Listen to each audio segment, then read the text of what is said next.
जय माता दी। खोली दा केवड़िया मैया अन धन से, कब से खड़ी हूँ मैया दर्शन के।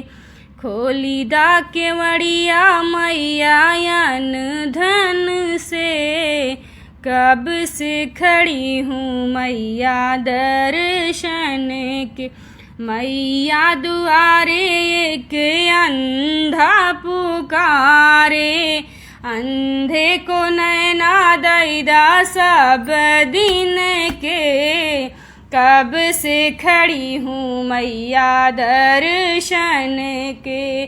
खोली दा केवड़िया अम्बे अन धन से, कब से खड़ी हूँ मैया दर्शन के।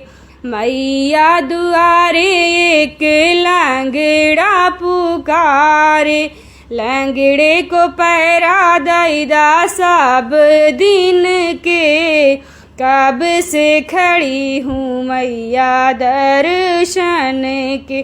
खोली दा केवड़िया मैया अन धन से, कब से खड़ी हूँ मैया दर्शन के।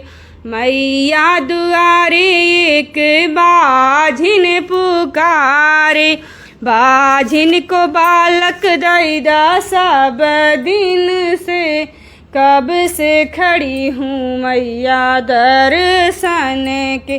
खोली दा केवड़िया मैया अन धन से, कब से खड़ी हूँ मैया दर्शन के।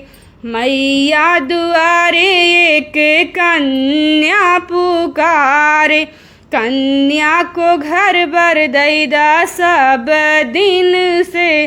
कब से खड़ी हूँ मैया दर्शन के।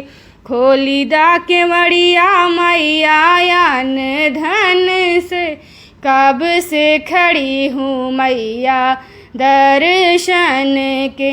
मैया दुआरे एक बालक पुकारे, बालक को विद्या दैदा सब दिन से। कब से खड़ी हूँ मैया दर्शन के।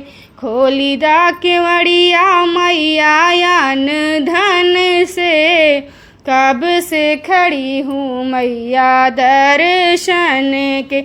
मैया दुआरे एक कोढ़ी पुकारे, कोढ़ी को काया दैदा सब दिन से। कब से खड़ी हूँ मैया दर्शन के। खोली दा केवड़िया मैया अन धन से, कब से खड़ी हूँ मैया दर्शन के।